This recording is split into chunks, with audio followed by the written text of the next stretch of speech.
Before I get started, I want to say thank you very much to the Congregational Church for putting this event on second year. It's been a tremendous blessing to me both years, just in the process of preparing, and I really enjoy speaking, so thank you for that. I do want to give one shout out in particular, and this is just off the cuff, but it's really great to see 6 or 7 cross-country teammates here. These are guys who I've known for 4 years now, and have spent just thousands of hours with. And it really makes me excited. I mean, I'm really glad to see all of you here, but more than anybody, I'm really excited to see those 7 or 8 back there. So thank you guys very much for coming. It means a lot to me.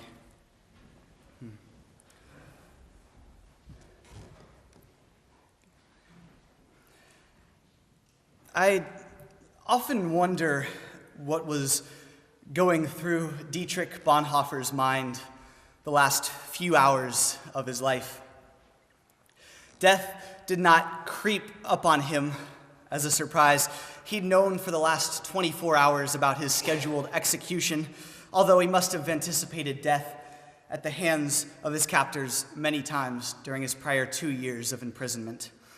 You don't conspire against the Nazis as a double agent working for Abwehr, the German military intelligence office, and get away with a few cuts and bruises. The ruthless death machine that rolled through Germany and over its borders that terrible decade left few men standing, and especially not those who had formulated assassination plots against its tyrannical Führer. The psychological burden must have been more agonizing than the physical one, which Bonhoeffer undoubtedly endured as an occupant of the Flossenburg concentration camp in Germany's southeasternmost reaches. Gone completely were any of the assurances usually reserved for martyrdom. At that time, very few men accorded Bonhoeffer any praise for his efforts to resist the Nazi government. To many in his profession, he was a well-renowned theologian and pastor. Bonhoeffer was too radical for his own good or the church's. Bonhoeffer wanted the church to challenge people, to challenge the way they live their lives. The church wanted Bonhoeffer to keep quiet, to go about his business. He seemed to many of the pastors to take the word of God too seriously. Sure, it was gallant of him to stick up for the Jews, especially as an affluent Aryan who would naturally be favored by the incumbent government. But, well, wasn't he taking things a bit far?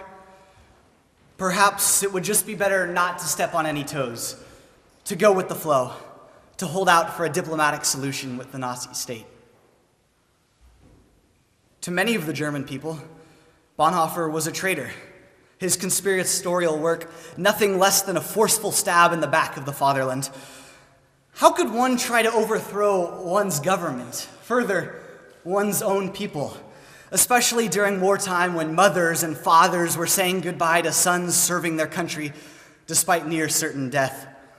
And to others who saw him working for the Abwehr, working for the German government, and did not know the whole story behind his plans, how could this man who had spoken so bravely about resistance turn his back at the moment of truth?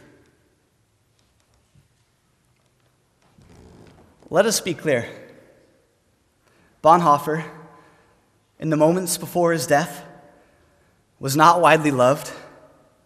People wished that he would just shrink away. Most viewed him with disdain. And yet Bonhoeffer remained convicted that this was God's plan for him, that he had to fight for justice when few would, that he would take down those in power no matter the personal risk, no matter what happened to his reputation. It is a frightfully difficult thing to abandon one's reputation for the sake of a cause. Bonhoeffer did it because he believed his calling from God was of greater importance. And so, on April 9th, 1945, when Bonhoeffer was stripped naked, beaten, and led outside for his execution by hanging from a thin metal wire in a death eerily reminiscent of that man to whom he had devoted his very life. There was no reassured confidence that he was doing the right thing or being a good person. No. He had sacrificed the possibility of being appreciated and cherished and praised by the world around him for the right to be used as a servant by the one who had sent him, the one whom he loved. It was to this one alone that Bonhoeffer would speak as the shadows of death began to stretch their sinewy hands around him. The camp doctor records his impressions of what happened. I saw Pastor Bonhoeffer kneeling on the floor, praying fervently to God. I was most deeply moved by the way this lovable man prayed, so devout and so certain that God heard his prayer. At the place of execution, he again said a short prayer and then climbed the few steps to the gallows, brave and composed. His death ensued after a few seconds. In the almost 50 years that I worked as a doctor, I have hardly ever seen a man die so entirely submissive to the will of God.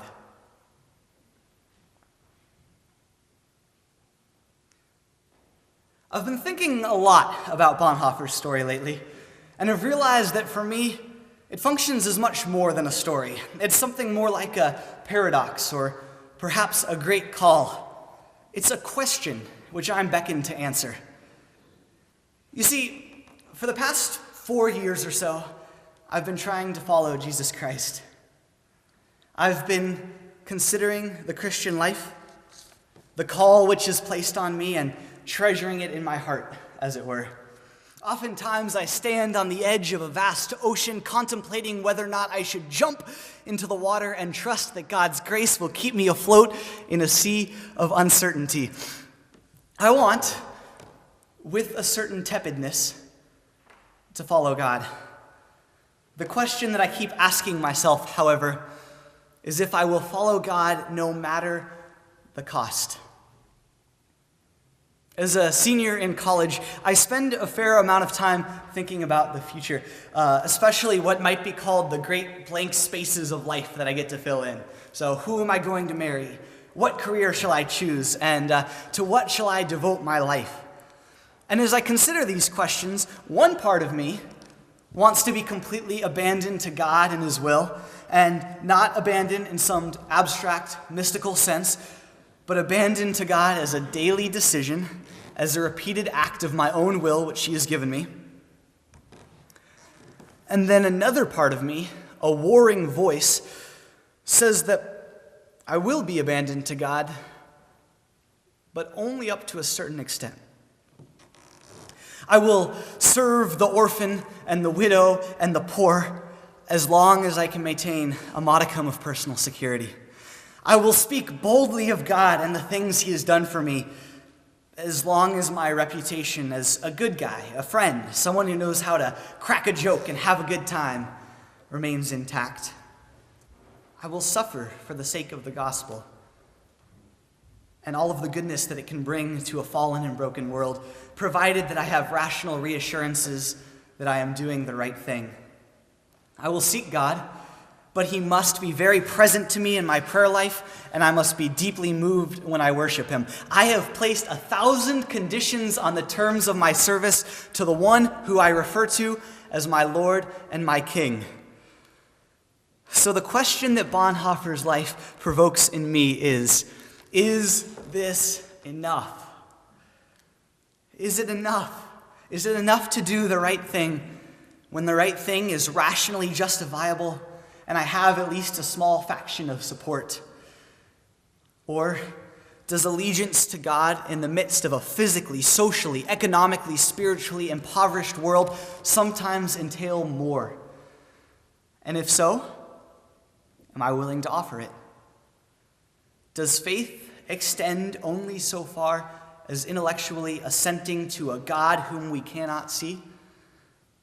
Or does it sometimes mean believing that love, self-sacrifice, and the way of the cross are ultimately what is good and true and right when 1,000 forces around us seem to be saying otherwise, and God seems more distant than the stars?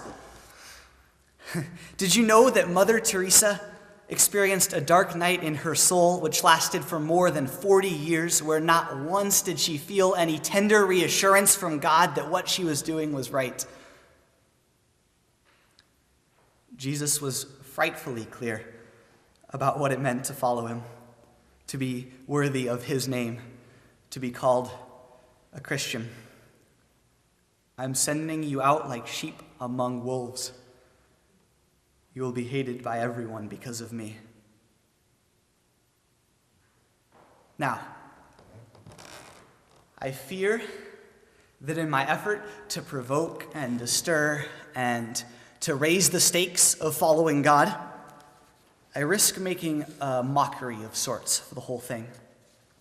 My desire is not to overwhelm even one person such that they might believe that this call is in any sense impossible. There's a real danger that we might be so overwhelmed by the severity of the message that we fail to take even one small step forward. And so I must also share with you two of the most beautiful promises in the very same scripture which I just quoted. Jesus himself said, "Come to me, all you who are weary and burdened, and I will give you rest. Take my yoke upon you and learn from me, for I am gentle and humble in heart, and you will find rest for your souls, for my yoke is easy and my burden is light." And John the Beloved tells us that God is love, and there's no fear in love. But perfect love drives out fear, because fear has to do with punishment. The one who fears is not made perfect in love. So, we must simultaneously remember the extraordinarily high calling that is directed to us, and also the most beautiful promises that are attendant to this calling. We must remember that the rest which Jesus promises us, the easy yoke and light burden, and the perfect love that John speaks of, can only be found by coming to Jesus. He will give me rest if I come to him. He will love me like no one else if I come to him. I'm not going to find rest in comfortable lifestyles or the adoration of my peers or self-assurance about my own goodness. No. The rest that is promised here comes from Jesus alone, and I must give him all of me if all of me is to receive his peace and love. For many of us, myself included, I'm so blessed to be a Williams College student. For many of us, right now, the path may be easy and well-worn. But I am assured that for each of us there will come a time when the brokenness of our world encroaches on the joy of our fellow human beings. And it is when confronted with this darkness that we will have to make the choice, either to give in to the modern idols of safety, security, and popularity, or to surrender every part of ourselves, including body, mind, and soul, to a God who is not afraid to lead us down any terrible path, and who promises us nothing more, but also nothing less than his unconditional love. Will we choose Bonhoeffer's path and let God alone be our judge? Will we allow those around us to label us as either a martyr or a murderer, and remember that Bonhoeffer could be seen as either one? This is the call which every man and woman must make for his or herself. And we must remember that this is not a one-time decision. There will be no heroes in the church pews this evening. Rather, we must choose time and time again to live for an audience of just one, to seek and love God over and over, no matter the cost. In Bonhoeffer's own words, written to his friends from the confines of his prison cell, "Who stands fast? Only the man whose final standard is not his reason, his principles, his conscience, his freedom, or his virtue, but who is ready to sacrifice all this when he is called to obedient and responsible action in faith and an exclusive allegiance to God, the responsible man, who tries to make his whole life an answer to the question and call of God. Where are these responsible people?